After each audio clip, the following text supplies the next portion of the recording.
What is good, everybody? You are now tuned into the GB3 show here on ATLTalks Radio. It is 9 a.m. at the top of the hour. I hope everyone is starting off their day quite well. We have a lot to discuss, and I really don't want to discuss it, but I have to. And it's going to be a long season. That's all I have to say. I do have my right-hand man, Mr. Jerome Boateng. How you doing, my brother? No need to be in doomer mode, man. We got 80 games to correct a lot of the mistakes the Hawks have. But I do got some good news. Okongwu's going to be here long term, so that's good. And we got another co-host here with us today, man. Yeah, we do have a special co-host this morning. He is a NBA media caster for the Atlanta Hawks on the PSF app. We would like to welcome a very special guest, Mr. Rodney Knight. How you doing, my man? Hey, I'm good, man. I'm good. Thanks for having me, man. Absolutely. So we're just going to jump right into it. So the Hawks, we're 2 games in, and the Hawks fell against the New York Knicks last night, 126 to 120. And missed opportunities, man. A lot of missed opportunities. Yeah, it's okay. I'm trying to think where I want to go with this. So there's a lot of good things to go over. I think overall the Hawks are a much better team defensively, I would say. And the thing that really lost this game is due to the fact that we just couldn't get stops. I mean, the Knicks will start with Jalen Brunson. I mean, he had near 10 threes. I mean, he was lighting it up. Yeah, and no one could stop him. It wasn't just Jalen. I mean, Julius Randle and RJ Barrett, they were getting their shots up, and we just couldn't get a stop. And there were moments where we tied the game, and oh my God, it was not just that, but I mean, you got to steal very late in the game. You could have tied the game up. And Trey threw a lob to Capella. He couldn't make it, and he missed one where it was wide open. It was just a mess. And not only that though, but we lost against Charlotte, the season opener, and we could have won that game, and they were giving us so many problems. But then again, like Jerome said, we have 80 more games to go. So there's nothing to panic about. But of course, you don't want to see your team start the season this way. So I think, and getting credit to Trey. I mean, you see he's taking ownership. When you look at the Charlotte game, he didn't shoot the ball well, but again, he took ownership of that. And he did mention last night, like, hey, this is not the way we wanted to start it, but we're going to trust the process. And I agree with it. And as long as Quinn Snyder is the head coach of the team, I'm not worried about it, but we may not see this team start clicking, honestly, maybe until the second half of the season, because that's when teams start to play better. But I hope that this team will start getting things going early, because the schedule is not going to be any easier. We have Milwaukee we have to face on Sunday, so I'm not going to count them out. I'm still going to root for my team, but God help me. They really lost, in my opinion, they lost the Knicks game really in the first 3 quarters when they couldn't just get 2 stops. They couldn't really get that many things going offensively in the first quarter at all either.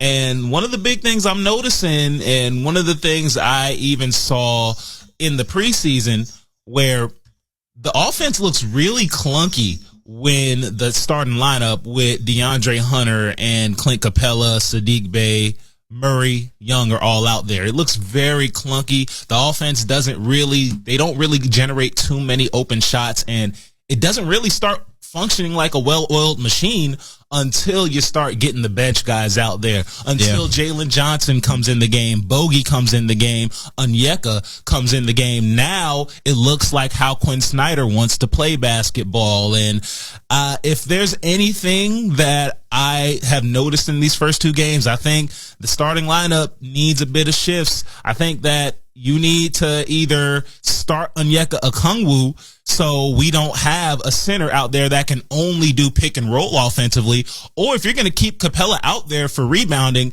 then you got to go ahead and I would just say start Bogey at the 3, just so if we're just going to do the same old pick and rolls with Trae Young and DeJounte like we always do, at least we got Bay and Bogey on 2 other sides to flank for 3-point shots so we can at least get some space open for Trae and Capella, because what we have right now with Hunter and Capella on there at the same time, it looks just as clunky as it did last year, and just trading John Collins and switching him with Sadiq Bey, it has not improved that starting lineup that much. So, Rodney, what's your take on last night's game?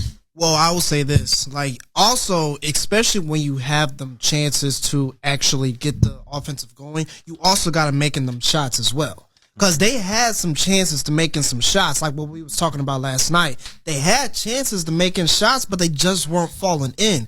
And then just like I was talking about with Garrett yesterday, one mistake that I really think Atlanta messed up on is when they traded Kevin Huerter to the Sacramento Kings. Mm-hmm. Look at what Kevin Huerter did in his first year with the Sacramento Kings. They went to the playoffs for the first time in over a decade. And that's the 3-point shooting that we miss. Because I think offensively, the main problem with us is the 3-point shooting.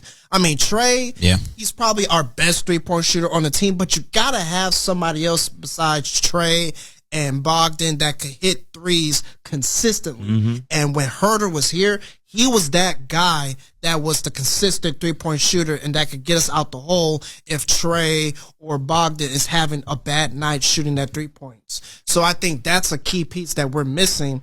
And also, like I told Garrett last night, Jalen Brunson was just ripping us to shreds. Like Garrett said, I think he had almost 10 threes last night, had over 30 points. I know everybody else was putting up numbers, but from what I saw last night, Jalen Brunson was the guy. I told Garrett, I knew once Dallas made the mistake to not keep Jalen Brunson, he is going to be a dog. And sure enough, that game last night, he was a dog. Yeah. You had 2 point guards who made an all-star game out there. Neither of them were on the Knicks, but only one of them actually looked like an all-star, and that was Jalen Brunson. The 2 all-star guards out there did not look like that at all. And, you know, we need just more from Trae and DeJounte. But one thing we got to remember, like you said, when Kevin was here, Trae had all the spacing that he needed. He had a lot of space to operate. And now that we don't have Kevin Huerter, we don't have Danilo Gallinari anymore,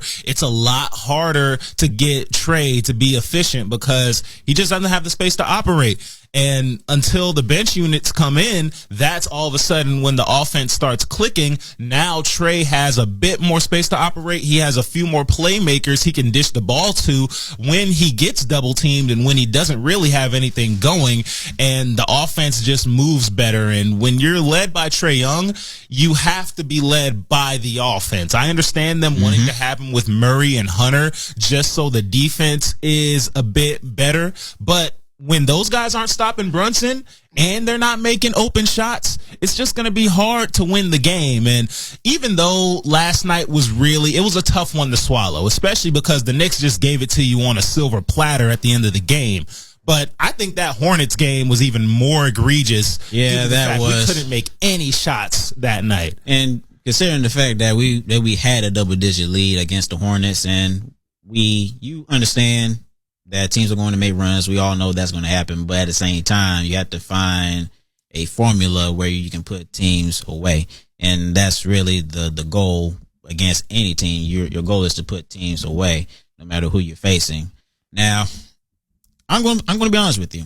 And again, the two games in, and you and I talked about it as far as who should start at the 4, whether that's Dre or Sadiq or Jalen.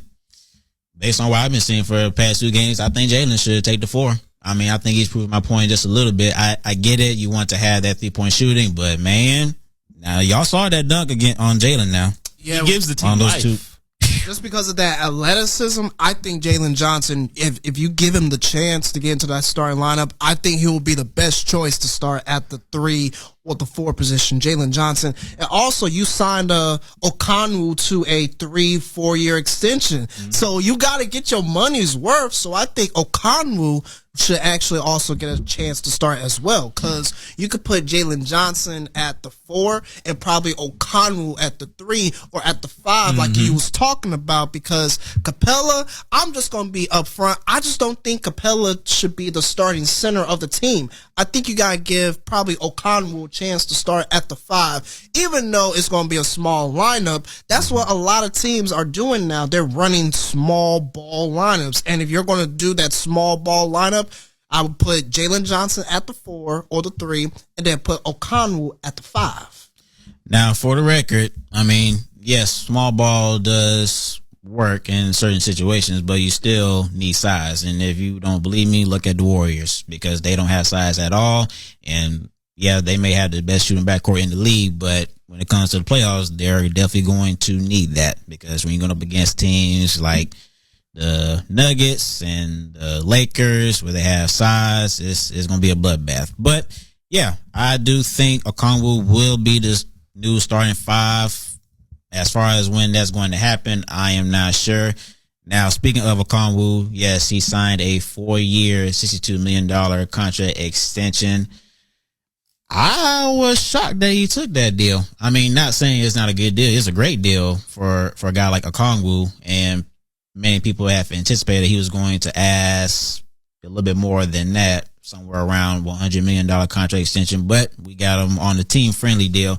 But yeah, I think the team is going to make some changes. I'm not trying to get too far ahead of myself, and we don't know what the team is going to do at the trade deadline or in next off season. Now, speaking of that, we did discuss before that the Hawks could still be in the mix of Pascal Siakam. Now, fellas, I want to get your take on it. Now, if we do trade for Pascal Siakam, 2 things. 1, does he make us a championship contending team? And 2, would you sign him to a max contract extension? Because last time I checked, that was around almost $300 million. So I don't know about that. I will say this.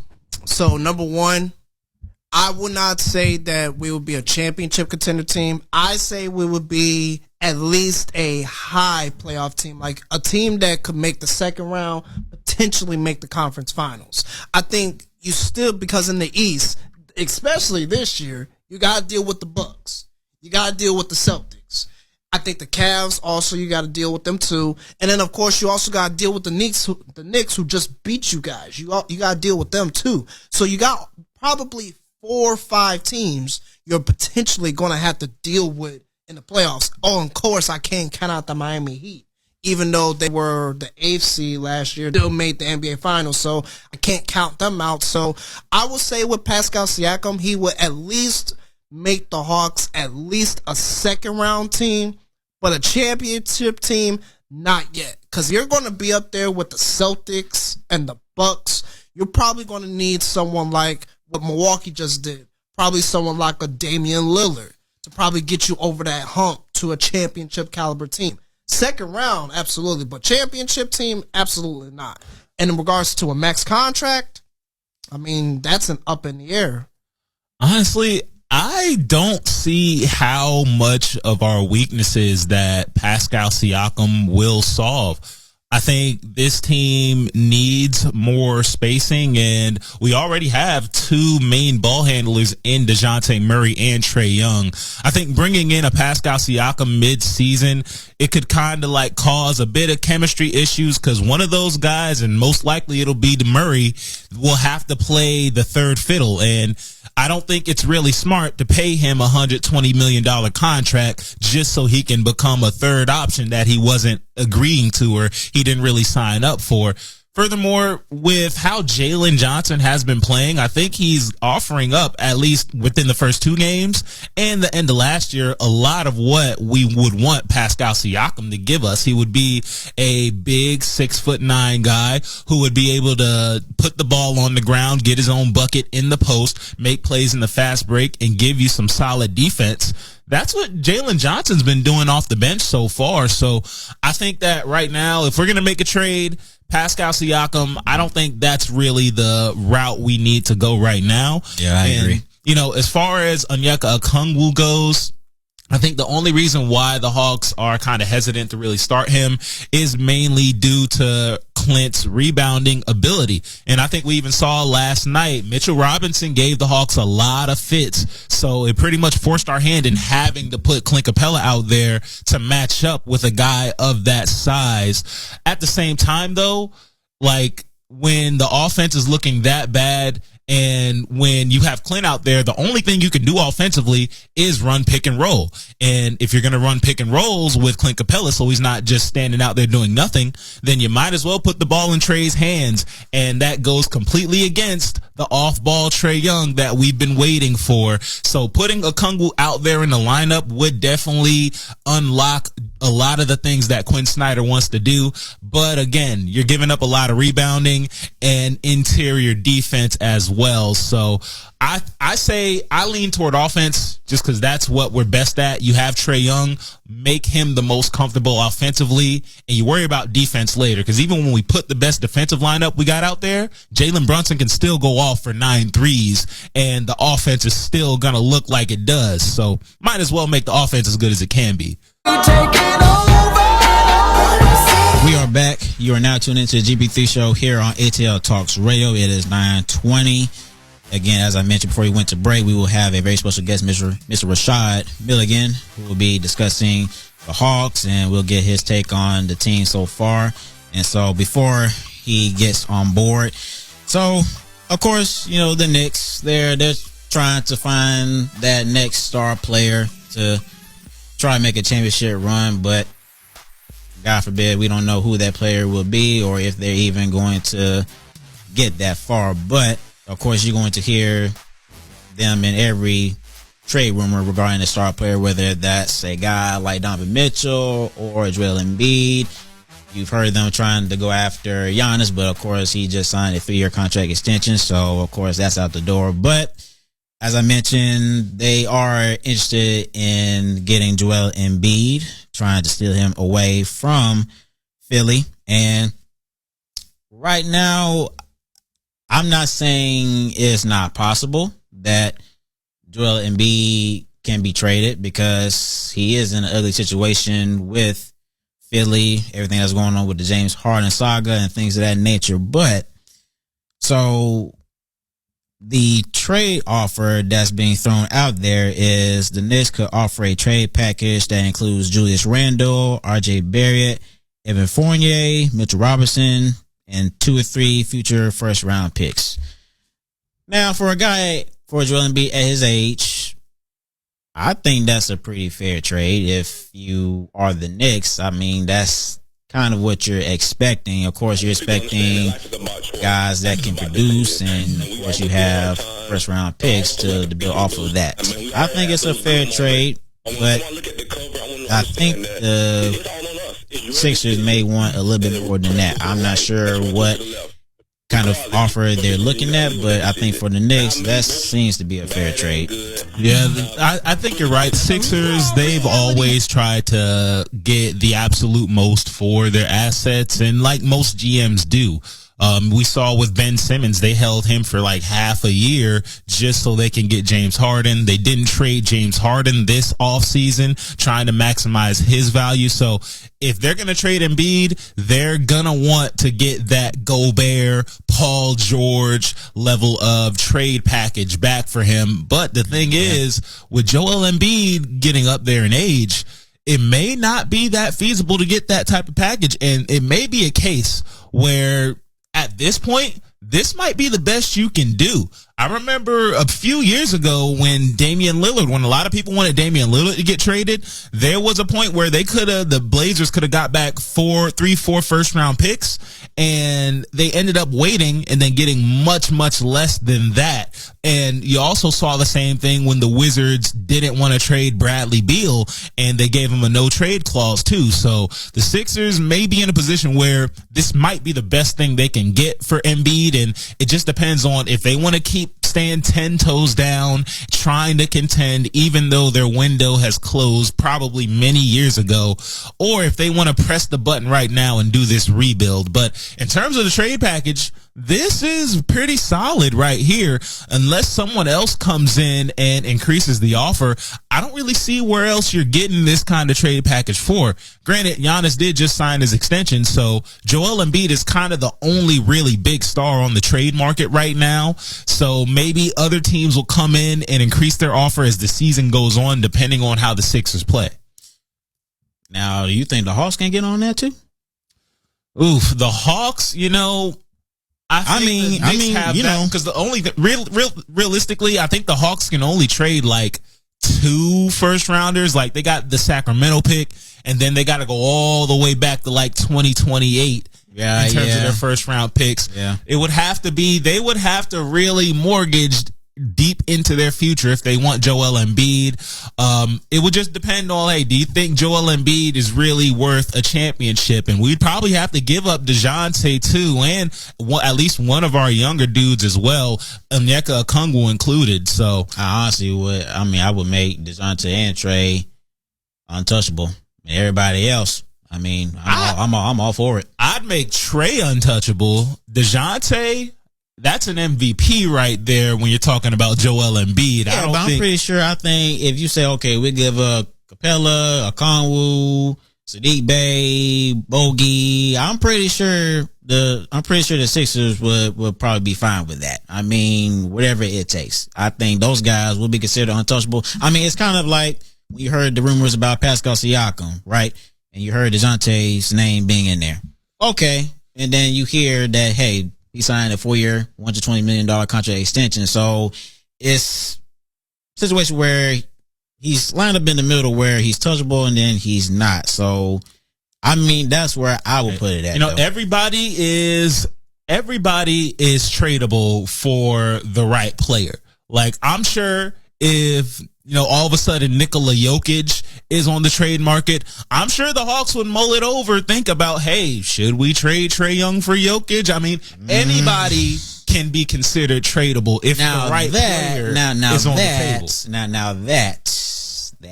Now, if a guy like Jokic will come along, but that's when I'll be like, okay, maybe I will include DJ. Maybe. And that's the point, because Joel Embiid, he is an MVP level player. He has been one of the 3 best players in the league for the past 3 years now. Yeah. So really, when you talk about untouchable, I understand why Trae would be untouchable, because that's the whole idea. You would want to build around Trae Young and Joel Embiid. But DJ, anybody else really on the team besides DJ, anybody else would be on the table for a guy like Joel Embiid when you look at it from the Hawks perspective, especially because a team like the Knicks simply just have more assets. So if the Hawks are going to really get in that running for him, they would have to give up some solid players that they may not want to part ways with to get a talent like Joel Embiid.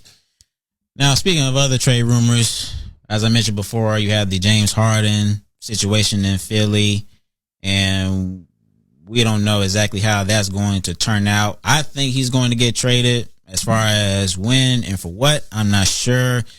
The latest that you hear is that he's been linked to the Clippers, and you hear guys such as Terrence Mann and a couple first round picks for him.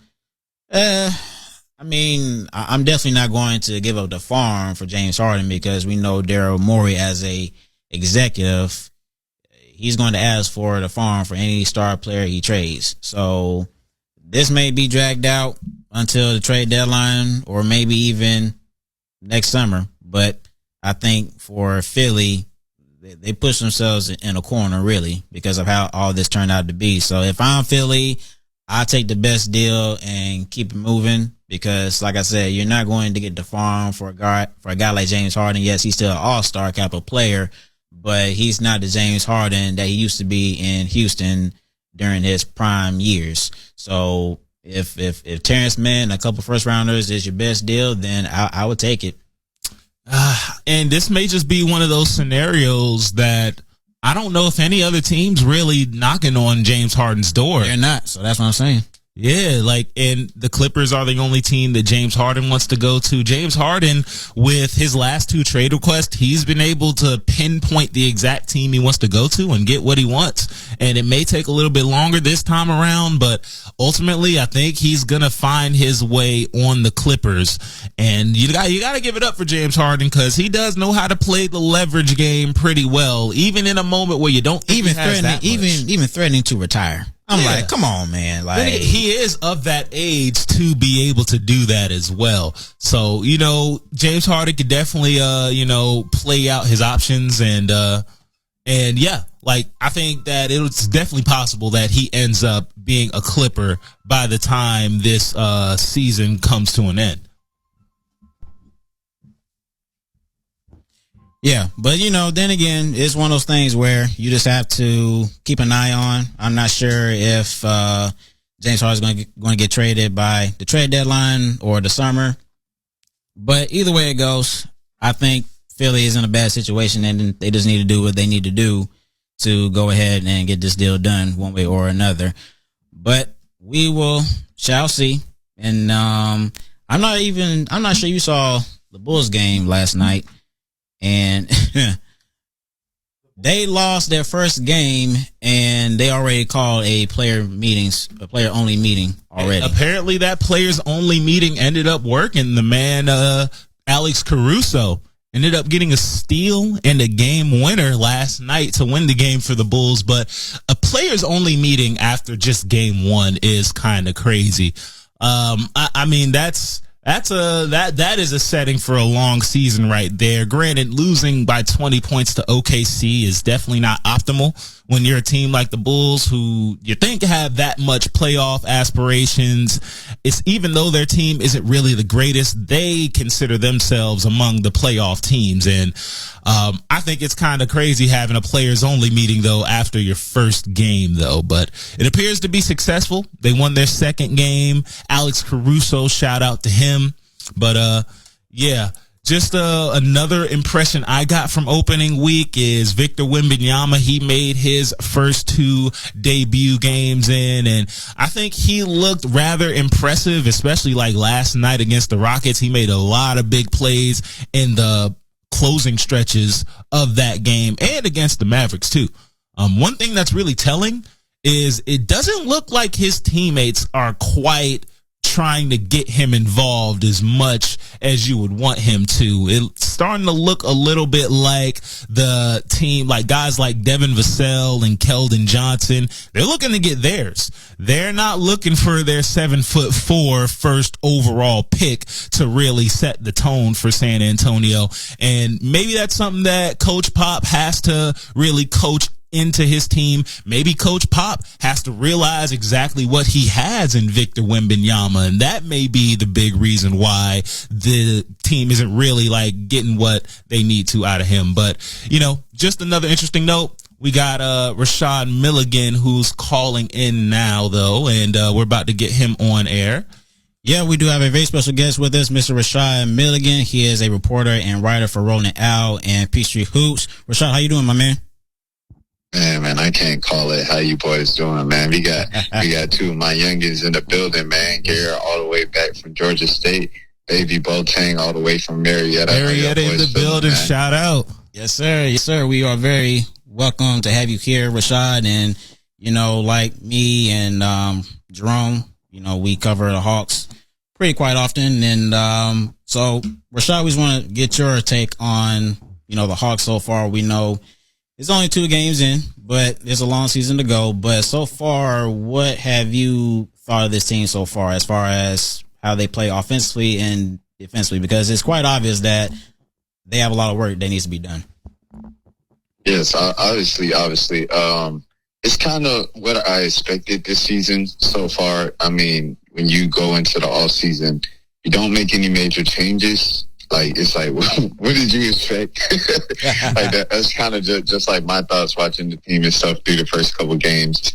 With what happened over the offseason with Milwaukee getting Dame, with Boston getting Drew and Porzingis, it was okay, the top of the top even got better. You were already on a tier below them, and now they just put themselves on another tier. while you guys stayed the same. So that's the whole thing where I was just like, I don't know, man. I don't know. So I will say, I think they should have. I'm sorry, I was speaking in circles. The thing I was trying to get to was I think they should have pulled the trigger for Siakam. I think that rumor deal, didn't it have Jalen involved in it? And it was like, and AJ was in it, but the Kobe Buffkin was the one thing that was holding it up. I don't know if Jalen was in that. I knew AJ was in it, which I was kind of like, that's crazy. Right. It was AJ and DeAndre, and I think Kobe was the holding up piece. I don't think Jalen was in it. If Jalen wasn't in it, I think you should have pulled the trigger. The only thing, as every other Hawks person that has watched the Hawks this season, the only thing that is encouraging so far through 2 games is the fact that Jalen Johnson is doing pretty much what we thought he would. Mm-hmm. And that shouts out to you, Garrett. I ain't even gonna lie. Like, Garrett, he might have said this, but, you got to hear it from an outside source. Garrett said this when Jalen was drafted. And I've always shied away from it because Ben Simmons. When Ben Simmons first came in the league, summer league, before he got hurt, I was like, man, he looks just like LeBron. And then Ben Simmons has had the career he's had, which is good, all-star, things of that nature, but he's nowhere near LeBron. I was like, I'm never doing that with a person about LeBron again. And there's a lot of people who, Kawhi is another guy, and Paul George, where a lot of people will be like, oh, he reminds me of Kawhi Leonard. He reminds me of Paul. And they never turn out to be anything like those guys. So it's like, I didn't want to fall into that trap when Garrett said he reminds me of LeBron, because I've done it before with Ben Simmons. But he doesn't remind me. I can't lie to y'all. And you got to put the key. I'm right with everybody else watching the Hawks for the past 2 seasons. Yes, Quinn has unleashed them and everything like that this season, but he's got to continue to do so by starting the man, sits deep down. I know a lot of fans want to sit Dre down because, they get frustrated. Dre's kind of the easy person to point at and blame because he's quiet. Yeah, he is. But, you know what I'm saying? But yeah, I definitely think you have to start Jalen at some point. Let him get it going, man. And put the keys fully in his hands. If you're going to put the keys in his hands, put the keys in his hands. Obviously, with trading DeJounte, shots always going to come back to them. Offense is always going to come back to them. I think we all saw this last season where both of them had long, extended droughts where they just weren't shooting it well from the field at a consistent level, at their usual kind of level that they're kind of known for. But they made it through last season, just kind of being mid 500 the entire time. So, that's going to happen where they're going to have droughts, but they're going to get right eventually. I'm not too worried about that offensively. Defensively, I feel like the team is much more active and has more pride on defense. I do think communication at times can be better defensively. Onyeka, that's another thing that we're always looking at, is him in foul trouble. Talent has always been there for Onyeka. That foul trouble has kind of been his Achilles heel, and it's something that we at least saw in the Charlotte game. I'm not too sure about last night against the Knicks, but that's something that I want to see him really improve on. But yeah, that's my overall thought of the Hawks. Is pretty much what everybody else is saying. Team looks the exact same as we've seen from the past couple of years because they haven't changed anything in a major way. But Jalen Johnson is a positive. The fact that he's looking like he could be that next guy in the league and on the team. Hey, I'm glad you mentioned Jalen Johnson because I'm telling you, Garrett has been banging the drum on Jalen Johnson this entire offseason. And I will say it is good seeing that come to fruition. And I know you touched on it a little bit, but, a lot of what the Hawks came into this year thinking is that they didn't need to make major changes because Quinn Snyder is going to be able to coach the team up and raise their level without having to make too many structural changes to the roster. So what do you really think, Quinn Snyder can do to bring the best out of this team? I know you already mentioned Jalen Johnson starting. Is it as simple as just inserting him in the lineup, or is there some other things he could really do to make this offense not so clunky, especially in the first quarter of games? Yes. That's a great point. I think, you know, coaching matters for sure. But at the end of the day, the chef's gotta have something to cook up with, man. And, you know what I'm saying? If the talent has a ceiling, the talent has a ceiling. And I just think the Hawks have a ceiling with this roster.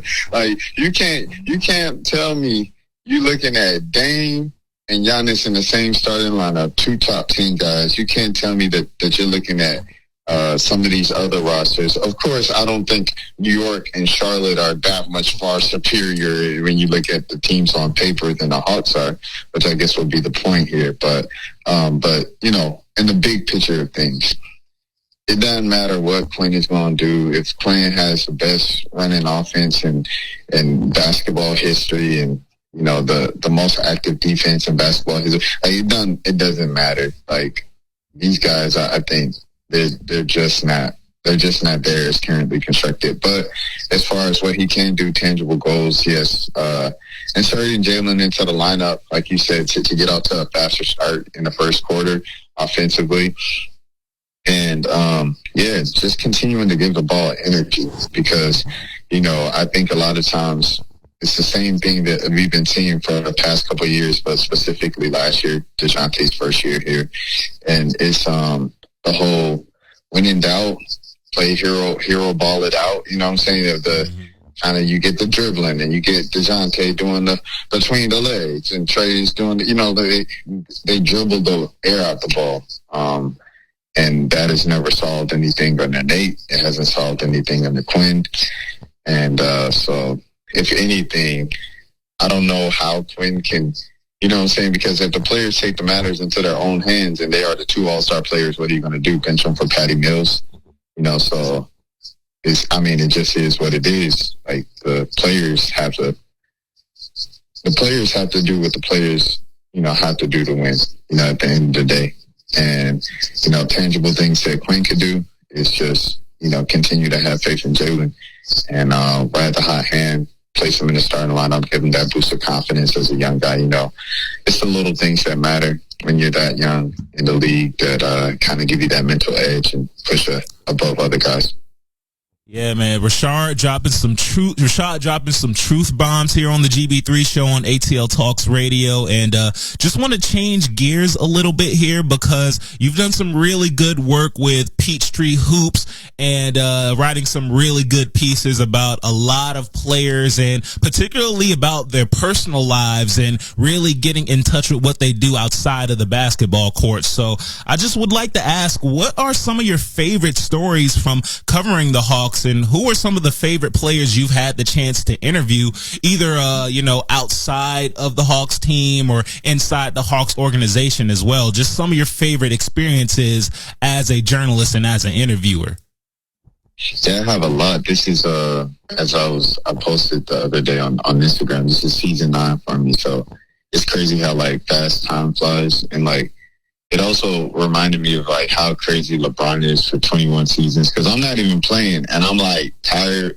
He's still here. But, he's still here. 21 years. 21 years is crazy. But 9 years in, I feel, like you said, I have a lot of favorite ones.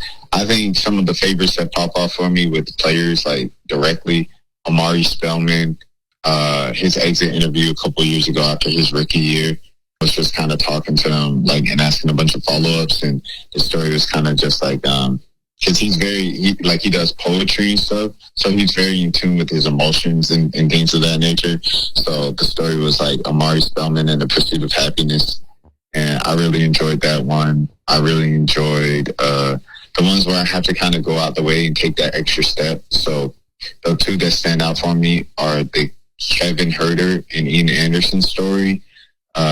Kevin Huerter and Ian Anderson. Ian Anderson's a pitcher for the Atlanta Braves. He's been hurt the past couple seasons, so a lot of people might not be familiar with him that much if you don't follow the Braves that closely. He was a big prospect a few years ago.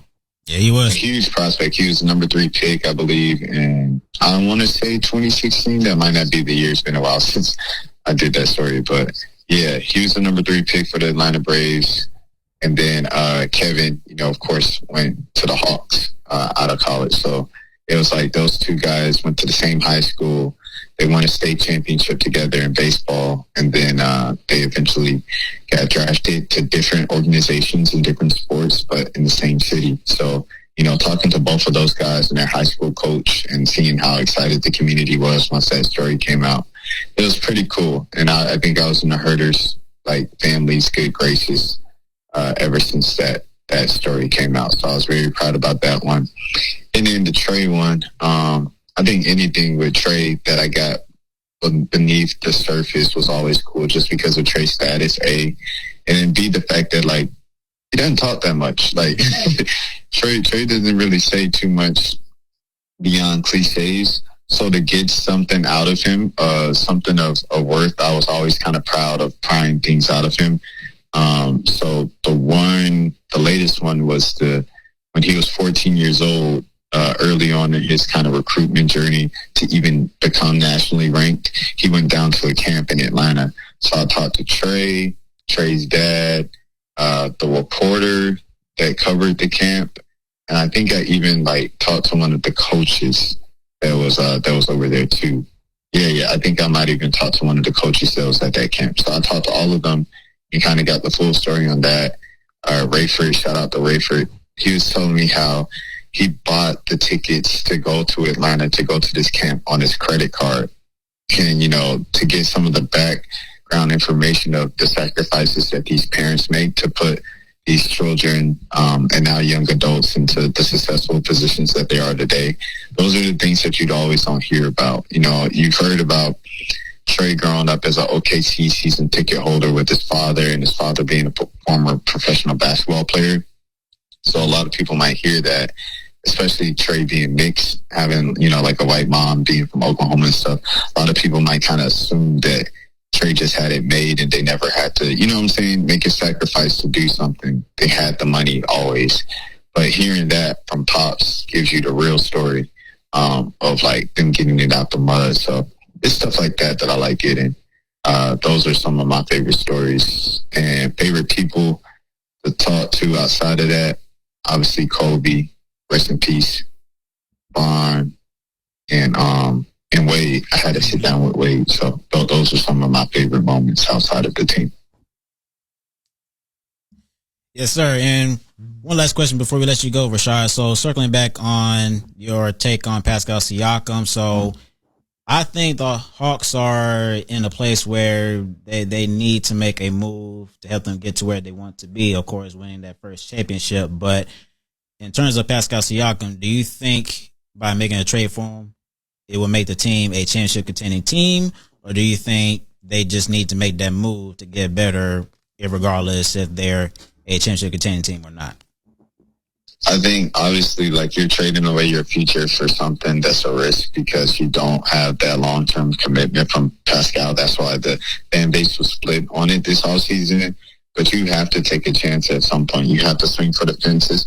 At some point, you can't just play it safe, because if you continue to play it safe, you'll see what you see right now, which is a continual playing caliber team that's there from the 8th to 10th seed every single season.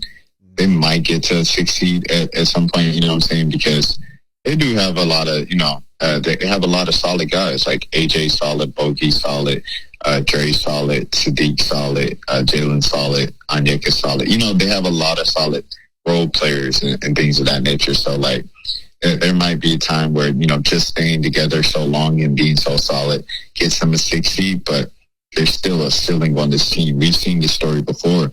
I mean, this is the franchise that made the playoffs 10 years in a row with one conference finals appearance to show for it. So it's we've seen this story before. It has a cap on it. This group has already made the conference finals a couple of years ago. And it's was that the ceiling? I mean, we see, like I said, once again, we've seen it before with Joe, Bibby, Josh Smith, Al Horford. We've seen this already. Jeff Teague. So it's are you cool with that again? Mm-hmm. Or do you want, do you want to take that chance? We've seen Toronto. Ironically, Toronto is the team that I think of first, but we've seen Toronto take that chance with Kawhi, where they did the 1-year rental thing. No promise, no long-term promise from Kawhi, and it paid off. Pascal is not that caliber player where he's going to give you a championship immediately in 1 year. So that's what a lot of the fans are concerned about. But he does take you a step up from where you are right now, Absolutely. but just playing level. So it's like if you want to make those baby steps of becoming a better team and finding your way out of purgatory and kind of just the middle of the pack Eastern Conference, then you have to make a move like trading away a lot of your future pieces that you believe in for a Pascal Siakam for something right now and taking a chance. If it blows up, it blows up. It wasn't like you were going to win the championship anyway. Right. Yes, sir. I got one more thing before we do get out of here, man. Rashad Milligan, he is a women's college basketball expert, and I just want to get your thoughts on who you think is going to win the championship this year, man. USC, I think my girl Dawn Staley's got it. Who do you think is going to go real quick? Man, I'm gonna go. I guess you got to go LSU. Wow, LSU again. But UConn, yeah, it's gonna be LSU and UConn are the top two teams. They're the super teams. It's kind of like what you saw in the WNBA this year, where the two super teams were Vegas and New York the entire time, and they ended up being the finals, and Vegas ended up winning. I think it's the same thing in college. LSU and UConn are the two super teams this year. And I think LSU is going to super team it out. No Caitlin Clark love, man. No Caitlin Clark love at all. No Iowa. I mean, you got Caitlin Clark over there by herself in Iowa. She's amazing and stuff like that. But when you have Paige Bakers and AZ Fudd and Caroline Duchamp, like UConn has like 3-4 All-American type players over there. And then same thing at LSU. You got about the entire starting lineup they're all American caliber players. So, I mean, 5 and 4 versus 1, who you got? Yeah, that's true, man. Well, hey, I appreciate you coming on for the show with us and answering my last question, man. No, it was fun. I appreciate y'all boys, man. And thanks for bringing me on. I'll come on anytime y'all need me. Absolutely. And Rashad, before we let you go, can you please tell everybody where they can follow you on social media? Yes, you can follow me on X, formerly known as Twitter, at Kim Kardashian. You can follow me on Instagram at Kanye West. And yeah, man, that's where you can find a lot of my articles and stuff. I appreciate y'all. All right, yes, sir. We'll catch you next time. You be safe. All right, peace. Yeah, so that was Rashad Milligan. So we thanked him enough to have him on the show with us this morning. So before we close out this morning, so as I mentioned before, we have the Milwaukee Bucks. Game 3, Sunday, kicks off at 6:30 p.m. We have Rodney Knight back with us. So, fellas, we know it's going to be a tough task, but can we at least agree that this game against Milwaukee gives us maybe not the entire picture of where we are, but it'd be a good test to see where we are defensively, because I think that's the best thing that we can take from this team from these past 2 games and even in the preseason. So you think this would be a good test? Yeah, teams like Milwaukee, they really hold a mirror up to who you really are when you want to look at yourself as like, where are we in terms of the championship contenders? So we're definitely going to see where the Hawks stand. We do have the Giannis stopper in Okongwu, so I definitely do think it'll be a close game. It's always a competitive game when it comes to Milwaukee, but I want to see how Damian Lillard affects the, how good our defense is, though. But I think Trey will have a chance to get off too, and it's just going to be a highly competitive game. Hawks are going to have to bring it. I think in regards to this game, obviously this is going to be their first really big true test on how they could be as a team. You got a team that is a championship caliber with the Milwaukee Bucks, and obviously this is your first look at Giannis, Middleton, and Dame. So obviously this is probably going to be your toughest test this season. So obviously in regards to the game, win or lose, this is probably going to be where Quinn Snyder and everybody else can say, okay, this is probably how we're going to look against the championship caliber teams, because this could probably get them ready for, like I was mentioning earlier, the Celtics, the Heat, the Cavs, and all those other guys. You got a team right here in the Bucks that potentially could be the number 1 team in the East this year. So this is going to be a really, really big test. And if they could get this win Sunday, that's going to be a good win for them. Mm-hmm. You know what's funny?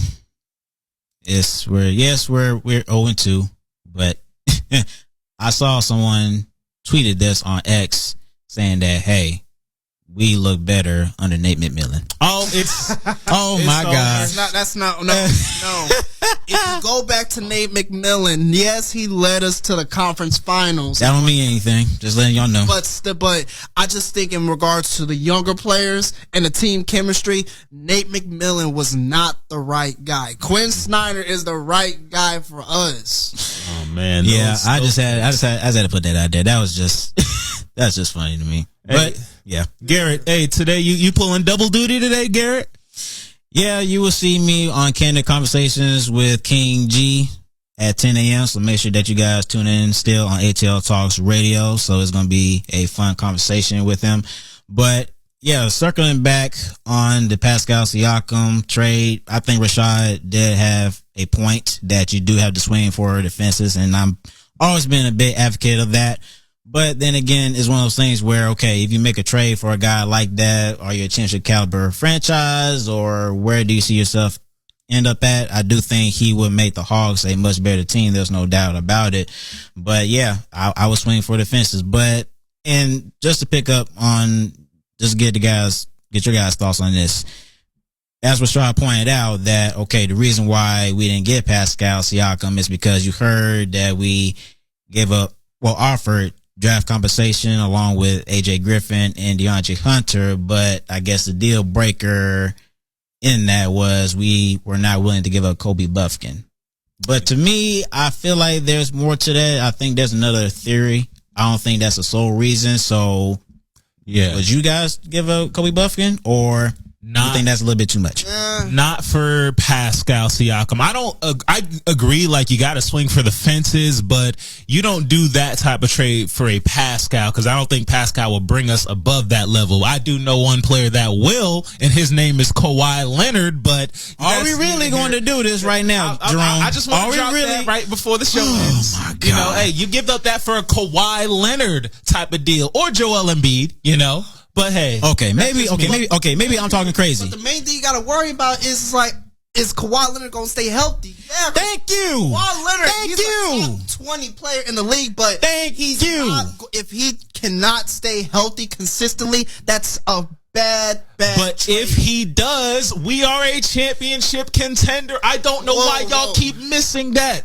Why makes you that, man? Well, let me ask this before we get off the air. If we say, for instance, the Clippers say, hey, we want to go ahead and trade away Kawhi Leonard. Mm-hmm. What makes you think Kawhi Leonard is the missing piece that the Hawks would need to get a championship? Because he fits perfectly with Trae Young. He is a lockdown defender. Every time we've seen him in the playoffs, he's been a baller, and he would be a guy that would fit perfectly with Trae. Give him that 3-and-D dude that we've wanted DeAndre Hunter to be, and I think that is what we need to unlock the true potential of this team. Kawhi Leonard would do that despite the injury concerns. Hey, look, now Jerome, I'm 10 toes down with it.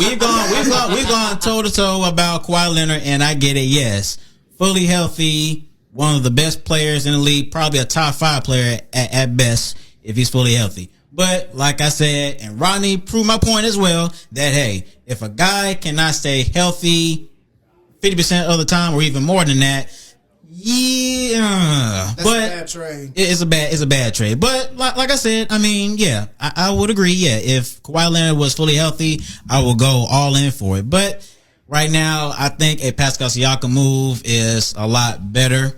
I'm sorry. I know you're shaking your head. I know you don't agree, but I gotta say it, man. You can't expect the Hawks to get someone like a Kawhi Leonard. Yeah, if you swing for the fences, if you give something up that the Clippers are interested in. But here's the thing, they're going to want probably a Murray or a Young or a Trey. Okay. Wait a minute, you're really going to give up DJ? So do the Raptors. That's what the Raptors wanted for Siakam, and I'm willing to do that for Kawhi. He was a lot more healthy back then. Kawhi is worth that. I don't know why y'all sleeping on man's bull. It's because he's been injured. But you know what? We only got a few more minutes. We could go into that later. I'm always 10 toes with it when it comes to Kawhi. I'm not going to let y'all sleep on him. We're going to let you have it, Jerome. But we thank everyone who is tuning in with us this morning. We really do appreciate you guys. Make sure that you tune in to the GB3 show on ATLTalks Radio. You can tune in on ATLTalks Radio by downloading the app, on your mobile devices from the App Store or on Google Play, or you can tune in to ATL Talks on iHeartRadio. And if you are in your car and you do have an iPhone, you can also tune in to ATL Talks on Apple CarPlay. So make sure that you tune into the show every Saturday from 9 to 10 a.m. Eastern Time. And again, we thank you for tuning in, and we catch you guys next week. Peace.